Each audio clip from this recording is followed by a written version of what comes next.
بسم اللہ الرحمن الرحیم۔ السلام علیکم۔ ابا رات کے 12 بجے گھر میں داخل ہوئے۔ میں اور اماں ان کی طرف بھاگے تھے کیونکہ کافی دیر ہو گئی تھی، ہم ان کا انتظار کر رہے تھے۔ آج تو میں نے ابا سے کہا تھا میرے لیے میری پسند کے کپڑے ضرور لے کر آنا، پر ابا نہیں لائے تھے۔ یقیناً ان کا چہرہ بتا رہا تھا، پر ان کے ہاتھ میں ایک تھیلا تھا، بڑا سارا تھیلا، جس میں لگتا تھا کہ کوئی کھانے کی چیز پڑی ہے۔ مجھے لگا کہ گڑ ہے۔ ابا کہنے لگے کہ اسے ہاتھ مت لگانا، یہ ایک روسی عورت کا ہے۔ ہیں ابا، آپ روسی عورتوں کی چیزیں کب سے چوری کرنے لگے؟ میں نے پریشانی سے پوچھا۔ ارے نہیں بیٹا، تم تو جانتی ہو ہم کسٹم والے لوگ ہیں، ہمیں کبھی بھی کسی چیز کی جانچ پڑتال کرنا پڑ سکتی ہے۔ یہ ایک عورت تھی جو کہ روس سے پاکستان آ رہی تھی۔ اس کے پاس اور تو کوئی مشکوک چیز نہیں تھی، پر وہ وہاں سے 1 من کے قریب پھٹکری لے کر آ رہی تھی۔ مجھے میرے ماتحتوں نے کہا کہ یہ صرف پھٹکری نہیں ہوگی، اس کے اندر یہ لوگ کوئی اور چیز چوری کر کے لے جا رہے ہوں گے۔ ویسے تو وہ ہمارے میٹل ڈیٹیکٹر میں نہیں آ رہی تھی۔ بعض اوقات لوگ پھٹکری بنانے کے عمل میں اس کے اندر کچھ چیز ایسی ڈال دیتے ہیں جو کہ ممنوع ہوتی ہے، یا اس کی خرید و فروخت میں ٹیکس لگتا ہے۔ بس اسی لیے میں اسے گھر لے آیا تاکہ اسے توڑ کر دیکھا جائے کہ اس کے اندر ہے کیا۔ اور وہ روسی عورت، خدا جانے اسے کیا پڑی ہے کہ وہ اتنی زیادہ تعداد میں پھٹکری لے کر پاکستان آ رہی تھی۔ اب تم خود سوچو، یہ تو عام سی چیز ہے، پاکستان میں بھی مل جاتی ہے۔ اسے یہ تو سوچنا چاہیے تھا کہ وہ جس ملک میں جا رہی ہے وہ ایک زرعی ملک ہے، ضرور اس میں کوئی نہ کوئی شک والی بات ہوگی۔ میں گھر اس لیے لایا ہوں کہ وہاں کسی کے پاس وقت نہیں ہوتا یہ کام کرنے کا۔ تم اسے اچھی طرح سے پانی میں گھول لو، دیکھو کہ اس کے اندر کیا چیز موجود ہے۔ میں وہ پھٹکری لے کر حیرت سے دیکھنے لگی تھی۔ ابا کے پاس موجود تھیلا سرخ رنگ کا تھا، اس میں میں نے سوچا کہ یہ آخر کس کام آتے ہوں گے۔ اماں نے مجھے کہا کہ اسے ہاتھ مت لگاؤ، کیا پتہ یہ کوئی زہریلی چیز ہو۔ ہم نے اسے پانی میں بھگو کر رکھ دیا تھا۔ اب ہم صبح ہونے کا انتظار کر رہے تھے، پر صبح ایک عجیب واقعہ ہوا۔ ہمارے گھر کے دروازے پر دستک ہوئی۔ میں نے دروازہ کھولا تو سامنے ایک خوبصورت عورت کھڑی تھی۔ اسے دیکھ کر میں سمجھ گئی کہ یہ یہاں کی نہیں، کسی باہر کے ملک کی لگتی ہے۔ آپ کون اور یہاں کیوں آئی ہیں؟ میں نے پوچھا تو اس نے مجھے انگریزی میں بتایا کہ اس کا تعلق روس کے کسی گاؤں سے ہے اور وہ یہاں پر اپنی پھٹکری لینے کے لیے آئی ہے۔ میں سمجھ گئی تھی، وہی پھٹکری جو ابا کل رات کو ہمارے گھر لے کر آئے تھے، وہ دروازے پر لینے کے لیے آئی تھی۔ شاید اس نے ابا کا پتہ کسی سے پوچھ لیا ہوگا۔ ویسے بھی ہم پاکستانیوں کی اوقات ہی کیا ہے، ضرور اس نے اپنا سرسوخ استعمال کر کے ابا کے گھر کا پتہ لیا ہوگا اور اب وہ پھٹکری لینے کے لیے آئی ہوگی۔ ضرور اس میں کوئی مشکوک چیز ہے، میں نے دل میں سوچنے کے لیے آئی ہوگی۔ ضرور اس میں کوئی مشکوک چیز ہے، میں نے دل میں سوچا اور اسے اندر آنے کے لیے کہا۔ اتنے میں ابا بھی باہر آ گئے، اس عورت کو گھور کر دیکھا اور بولے، یہ یہاں کیوں آئی ہے؟ وہ عورت بہت ممنون سی لگ رہی تھی، کہنے لگی، میں آپ سے اپنی چیز مانگنے آئی ہوں، میری امانت آپ مجھے دے دیجئے، مجھے وہ سخت ضرورت ہے۔ ابا اس کی بات سن کر مصنوعی طور پر مسکرا دیے اور بولے، جی ضرور، آپ کو آپ کی چیز مل جائے گی، لیکن ہم ذرا اس کی جانچ پڑتال کر لیں کہ اس میں کوئی مشکوک چیز تو نہیں۔ آپ کو پتہ ہے کہ ایئرپورٹ کی پالیسیز سخت ہوتی ہیں، میں جب تک اس کا سیمپل جمع نہیں کروا دیتا مجھے اجازت نہیں ہے کہ یہ میں آپ کو واپس کر دوں۔ آپ اگر چاہیں تو ہمارے گھر میں بیٹھ کر ہماری بیٹی سے بات کر سکتی ہیں، لیکن پھٹکری آپ کو قانونی طریقے سے ہی ملے گی۔ اس طرح گھر پر آ کر ذاتی طور پر آپ ایئرپورٹ آفیسر سے اپنی چیز نہیں مانگ سکتے۔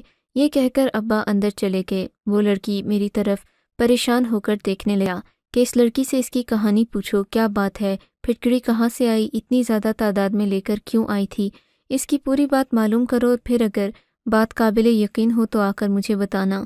میں نے اس لڑکی سے دوستانہ انداز میں کہا، آؤ اندر چل کر بیٹھتے ہیں، ہمارے گھر کی چائے پیو اور مجھے اپنے بارے میں بتاؤ، مجھے غیر ملکیوں کے بارے میں جاننے کا بہت شوق ہے۔ وہ لڑکی میری بات سن کر مسکرائی اور دھیرے دھیرے چلتی ہمارے اندر والے کمرے میں آ گئی تھی۔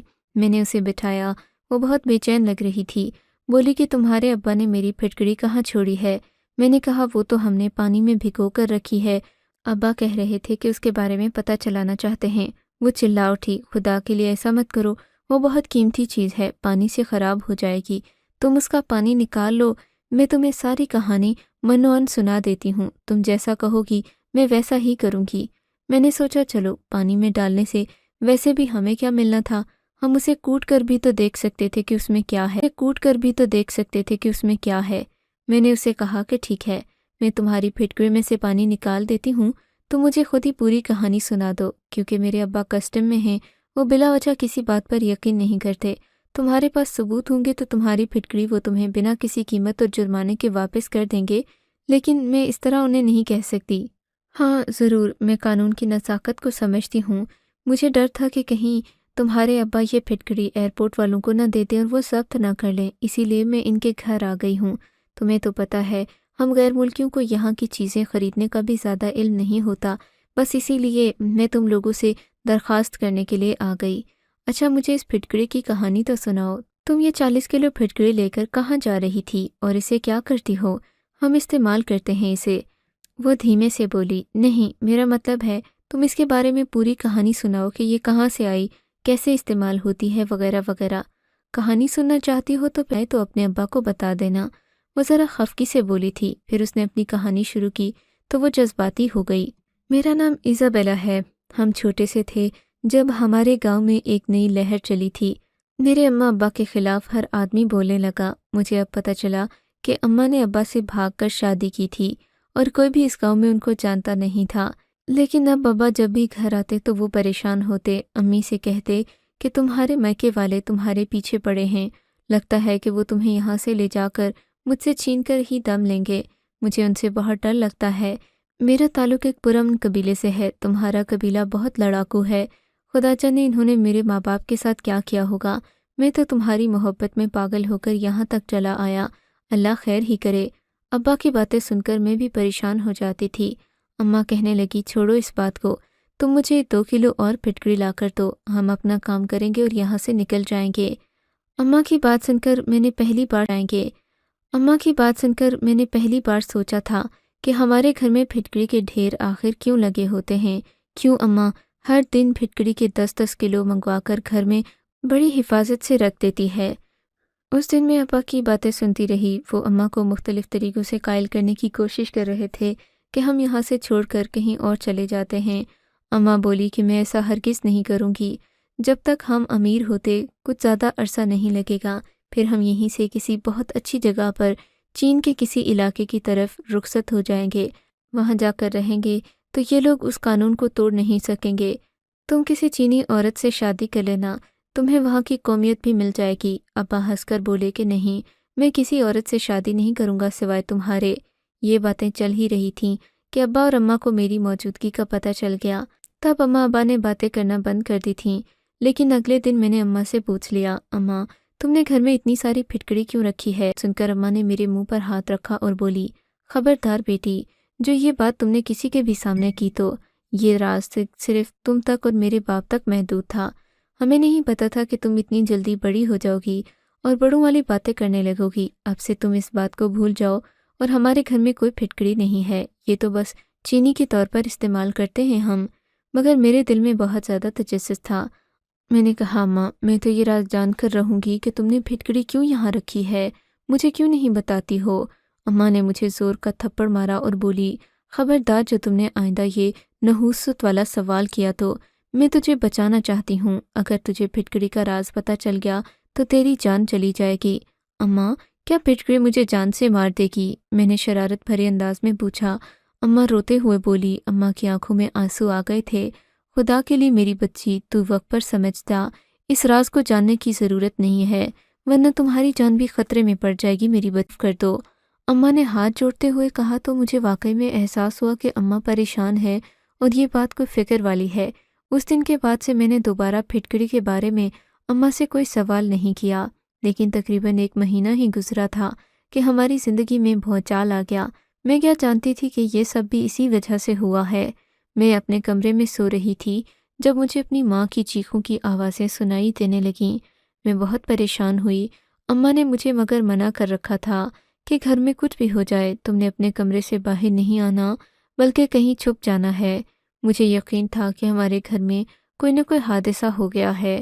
دل تو لاکھ چاہا کہ میں اپنے کمرے سے نکل کر اماں ابا کے کمرے کی طرف جاؤں، پر اماں کی باتیں یاد آ رہی تھیں۔ تھوڑی ہی دیر میں مردوں کی بھاری آوازیں میرے کانوں میں پڑیں۔ وہ روسی زبان میں میری ماں سے میرا پوچھ رہے تھے۔ ماں بولی کہ میں اسے ہرگز تمہارے حوالے نہیں کروں گی اور اس پھٹکری والی بات کو مجھ تک ہی رہنے دو۔ اماں چلا رہی تھی۔ پھر نہ جانے کیا ہوا، میں نے اپنے کمرے میں ہی جا کر بڑے سے ٹرنک میں اپنی جان چھپا لی تھی۔ اس کے بعد وہ لوگ وہاں سے چلے گئے یا کیا ہوا میں نہیں جانتی۔ اس بات کو تقریباً 7-8 گھنٹے گزر گئے تھے۔ میں اپنے کمرے سے باہر نہیں آئی۔ تبھی میرے کمرے کے دروازے کو ابا نے بجانا شروع کیا۔ ابا کہہ رہے تھے کہ باہر آؤ بیٹی، بہت بری خبر ہے، ہم لٹ گئے ہیں۔ ابا کی اتنی بھرائی ہوئی آواز سن کر میں نے کمرے کا دروازہ کھولا تو ابا روتے ہوئے مجھ سے لپٹ گئے، بولے کہ بیٹی ہم ختم ہو گئے ہیں، ہماری زندگیاں جہنم بن چکی ہیں، کاش کہ میں بھی مر جاتا، میں اس دن تک زندہ نہ رہتا۔ ابا کی باتیں سن کر مجھے بہت پریشانی ہوئی تھی۔ ابا نے مجھے دوسرے کمرے میں لے جا کر جو منظر دکھایا میری جان نکالنے کو کافی تھا۔ میری ماں اس دنیا سے رخصت ہو چکی تھی۔ اماں کا زیور ان کے پاس ہی پڑا تھا۔ اسے دیکھ کر مجھے اماں کے شروع والے دن یاد آ گئے جب ہم پرانے گھر میں رہا کرتے تھے۔ میں رونے لگی۔ میں اور ابا اس دن خوب روئے تھے۔ رو رو کر جب ہم ہلکان ہو چکے تو آس پاس کے لوگوں کو اطلاع دی۔ سبھی جانتے تھے کہ یہ کام میری امی کے میکے والوں نے کیا ہے، لیکن کیا کیوں ہے یہ بات میں نہیں جانتی تھی۔ منحوس پھٹکری کی وجہ سے سب کچھ ہوا ہے۔ ابا کمرے میں ادھر ادھر دیکھتے دیوانوں کی طرح اور پھٹکری کے تھیلوں کو اٹھا کر کمرے سے باہر پھینکتے۔ ابا یہ کیا کر رہے ہو؟ اماں نے اتنی محنت کے ساتھ انہیں اس اسٹور میں جمع کیا ہے۔ یہ بات سن کر ابا کو اور غصہ آتا۔ ابا خدا کے لیے خود کو سنبھالو، یہ اس بات کا حل نہیں ہے، پھٹکری کا کیا قصور ہے؟ اسی کی وجہ سے میری بیوی کی جان گئی ہے۔ ابا کی بات سن کر میرے قدموں تلے سے زمین نکل گئی۔ نہیں ابا، اس پھٹکری کا کیا قصور؟ میری بات سن کر ابا نے مجھ سے کہا کہ یہی پھٹکری تمہاری بھی جان لے گی۔ اگر تمہیں یقین نہیں آتا تو تم جا کر اپنی ماں کی ڈائری پڑھ لو۔ میرے رونگٹے کھڑے ہو گئے تھے۔ اماں کی ڈائری ان کے بکسے میں پڑی تھی۔ میں فوراً بکسے کی طرف بھاگی۔ میں نے ڈائری اٹھا کر اپنے پاس رکھ لی تھی کیونکہ مجھے نہیں پتا تھا کہ کل کو کیا ہونے والا ہے۔ ڈائری لا کر میں نے اپنے کمرے میں چھپا دی تھی، لیکن میں ڈائری پڑھنے کے لیے وقت نکال نہیں پائی تھی۔ اماں کی وفات کو 4 دن گزر چکے تھے۔ میں باہر اماں کی یاد میں گھوم رہی تھی، ان کے بارے میں سوچ رہی تھی۔ ہمارے گھر کے باہر موجود لان بھی اماں ہی کا بنایا ہوا تھا۔ اس سے پہلے کہ میں کچھ اور سوچتی، مجھے اپنے پیچھے کسی بندے کی موجودگی کا احساس ہوا۔ میں نے پیچھے مڑ کر دیکھا تو وہ کالا نقاب اوڑھے ایک آدمی کھڑا تھا۔ اسے دیکھ کر میں گھبرا گئی، پر میں اس سے پہلے کہ بھاگتی یا کچھ اور کرتی، اس آدمی نے میرے منہ پر ہاتھ رکھا، زبردستی مجھے گاڑی میں ڈالا اور یہ جا وہ جا ہو گیا۔ پیچھے میرے ابا گھر سے نکلے۔ وہ چیختے رہے کہ میری بیٹی کو چھوڑ دو، اسے مت لے کر جاؤ، لیکن ان لوگوں نے کہاں پرواہ کرنی تھی۔ یہ لوگ مجھے لے کر نہیں جانتی کہ میں کہاں آ گئی تھی۔ یہ ایک لامعلوم مکان تھا۔ میں نے اس مقام کو پہلے کبھی نہیں دیکھا تھا۔ خدا جانے ملک کے اندر تھا یا باہر تھا، میں اتنی پریشان تھی کہ بتا نہیں سکتی۔ ان لوگوں نے مجھے لا کر ایک تہہ خانے میں بند کر دیا۔ میں بہت پریشان ہوئی تھی کہ آخر میرا قصور کیا ہے۔ تہہ خانے میں بند ہوئے مجھے 2-3 گھنٹے گزر چکے تھے۔ تبھی کمرے کا دروازہ کھلا، ایک آدمی اندر داخل ہوا۔ اس کے پاس ایک تھیلی تھی جس میں پھٹکری تھی، دوسرے ہاتھ میں کچھ پتے تھے۔ اس نے دونوں میرے سامنے پھینک دیے اور بولے، ہمیں سب بتا دو ورنہ ہم تمہارے سے راز نکلوانا بھی جانتے ہیں۔ میں اس پھٹکری کو اور پتوں کو پھٹی پھٹی آنکھوں سے دیکھنے لگی۔ یہ کیا ہے اور تم مجھ سے کیا پوچھنا چاہتے ہو؟ میری بات سن کر وہ طنزیہ ہنسا اور بولا، تم بھی اپنی ماں کی ہی اولاد ہو، بڑی ڈھیٹ ہو، وہ بھی جان سے چلی گئی پر اس نے ہمارا فائدہ نہیں کیا۔ اب میں تمہیں بتاؤں گا کہ راز اگلوانے کے لیے ہمارے قبیلے کے پاس کیا کیا ترکیبیں ہیں۔ یہ کہہ کر اس نے کمرے کا دروازہ کھولا۔ ایک نوجوان لڑکا کمرے میں داخل ہوا۔ میں اسے دیکھ کر سمجھ گئی تھی کہ یہ یہاں پر کیوں آیا ہے۔ اسے دیکھ کر ہی میرے رونگٹے کھڑے ہو گئے تھے، لیکن مجھے کچھ پتہ ہوتا تو میں بولتی۔ میں چپ چاپ وہاں پامال ہوتی رہی، پھر بھی ان لوگوں کو یقین نہیں آیا۔ کہنے لگے کہ تمہاری شادی ہم اس لڑکے سے کریں گے، یہ تمہارا شوہر بن کر ساری زندگی تمہارے ساتھ رہے گا، تبھی تم اس کو ساری بات بتا سکو گی۔ میں یہ نہیں جانتی تھی کہ آخر سب ہو کیا رہا ہے۔ میری شادی اس لڑکے کے ساتھ کر دی گئی۔ میرے شوہر کا نام اوکٹے تھا۔ اوکٹے بہت ہی خوبصورت تھا، لیکن بہت بے رحم تھا۔ جب وہ اپنے بڑوں کی باتوں میں آتا تو مجھ پر خوب ظلم کرتا۔ ہماری شادی کو 3 مہینے ہو چکے تھے۔ اوکٹے روز مجھ سے پیار سے بھی پوچھتا تو کبھی تشدد کر کے پوچھتا، تم لگتا ہے کہ مجھے سچ نہیں بتاؤ گی؟ میں یہ باتیں سن سن چکی تھی۔ میں نے کہا تم مقدس کتاب لے کر آ جاؤ، میں تمہیں ہاتھ رکھ کر بتا دوں گی۔ اس کی قسم کھا کر کہتی ہوں مجھے کچھ نہیں پتا۔ جب تقریباً 6-7 مہینے یہی سلسلہ جاری رہا، ان لوگوں کو یقین ہو گیا کہ مجھے پھٹکڑی کے بارے میں کچھ معلوم نہیں، تو اس آدمی نے مجھے طلاق دے دی۔ اوکٹے کہنے لگا مجھے اپنی پسند کی ایک اور شادی کرنی ہے۔ تم سے تو میں نے اپنے خاندانی دباؤ کے تحت شادی کی تھی، صرف اس لیے کہ تم سے راز اگلوا سکوں، پر اب مجھے یقین ہو گیا ہے کہ تمہارے پاس کوئی راز نہیں ہے، اس لیے میں تمہیں اپنی زندگی میں نہیں رکھ سکتا۔ تمہارے ساتھ میری کوئی اولاد بھی نہیں ہے، بہتر ہے کہ تم واپس اپنے باپ کے گھر چلی جاؤ۔ یہ بات سن کر میرا دل بہت دکھا تھا، یعنی کہ یہ آدمی محبت کے ڈرامے مجھ سے کرتا رہا اور اس کے دل میں کوئی اور تھا۔ مجھے طلاق دے دی، اب مجھے اپنے ہی گھر جانا تھا، لیکن میں خوش بھی تھی کیونکہ ابا سے پورے 1 سال بعد ملنے والی تھی۔ ابا تو شاید میرے بارے میں بے امید ہو کر بیٹھ چکا تھا، انہیں یہ پساؤں گی۔ جب میں گھر پہنچی، میں نے گھر کے دروازے پر دستک دی۔ ابا نے دروازہ کھولا تو خوشی سے پاگل ہو گیا، پر ابا بالکل لاغر ہو چکا تھا، ہڈیوں کا ڈھانچہ بن چکا تھا۔ میں ابا سے لپٹ کر رونے لگی۔ ابا نے مجھے بتایا کہ میرے جانے کے بعد وہ بہت پریشان ہو گئے تھے۔ بیوی اور بیٹی کے کھونے کے بعد ان میں بالکل طاقت نہیں رہی تھی۔ وہ اس قدر پریشان تھے کہ زندگی بھر انہوں نے کبھی اتنی پریشانی نہیں دیکھی تھی۔ وہ جی بھر کر روتے تھے، پر اس چیز کا حل ان کے پاس بھی نہیں تھا۔ میں نے کہا ابا مجھے بتا ہی دو کہ اس پھٹکری کا راز کیا ہے، میں جاننا چاہتی ہوں، جس کی وجہ سے میری ماں کی جان گئی اور مجھے بھی ان لوگوں نے اتنی زندگی، اتنا عرصہ، اتنی بڑی اذیت دی کہ میں ساری زندگی بھول نہیں سکوں گی۔ ابا نے کہا کہ بیٹی تم مجھ سے کیا پوچھو گی، جا کر اپنی ماں کی ڈائری میں پڑھ لو، وہیں پر تمہیں اصل حقیقت دیکھنے اور سننے کو ملے گی، پھر میں تمہیں باقی باتیں خود بتا دوں گا۔ ابا کے کہنے پر میں نے وہ ڈائری پی، میرے 14 طبق روشن ہوتے گئے۔ میں سمجھ گئی تھی کہ وہ کتنا بڑا خزانہ تھا جسے میں نے بہت ہی عام سمجھا تھا۔ اماں نے لکھا تھا پیاری بیٹی، میں نہیں چاہتی کہ پھٹکڑی کے راز کی وجہ سے تمہاری زندگی بھی خطرے میں پڑے، اسی لیے میں اس راز کو بہت خفیہ طریقے سے اس ڈائری پر منتقل کر رہی ہوں، تاکہ اگر یہ تمہاری طاقت بننا چاہے تو تم اسے اپنی طاقت بنا لو۔ یہ راز انسان کی کمزوری بھی بن سکتا ہے اور طاقت بھی۔ پھر اماں نے لکھا ہوا تھا کہ یہ پھٹکڑی ایک زہر بھی ہے اگر اسے صرف خالی کھایا جائے، اور لیکن اگر اسے کچھ خاص پتوں کے ساتھ ملا لیا جائے تو اس سے عورت صرف بیٹے ہی پیدا کرتی ہے، بانجھ عورت بھی منٹوں میں صحیح ہو جاتی ہے اور اس سے قد بھی بڑھتا ہے۔ بہت ساری بیماریوں کا علاج ہے یہ، لیکن یہ نایاب نسخہ میں نے آج تک کسی کو نہیں بتایا۔ میرے ابا کو یہ نسخہ معلوم تھا، وہ اس کی دوائیں بنا بنا کر بیچتے تھے۔ ابا کے سبھی بیٹے نافرمان تھے، انہوں نے کبھی انہوں نے کبھی ابا کی خدمت نہیں کی، نہ ابا کے اس ہنر کی قدر کی۔ ابا نے یہ راز بہت بیچا اور پھر دوائیاں بنا بنا کر اس قدر اس کی تشہیر کی گئی کہ لوگ اس دوا کے لیے ہمیں لاکھوں روپے دینے لگے۔ لیکن پھر ایک وقت آیا کہ یہی راز ہمارے لیے بہت بڑی مصیبت بن گیا۔ جب میں نے ابا سے یہ راز سیکھا تھا تو ابا کے بیٹوں کو اس کی قدر نہیں تھی۔ ابا کی وفات کے بعد میں نے بھاگ کر شادی کر لی کیونکہ بھائی میری شادی نہیں کرنا چاہتے تھے۔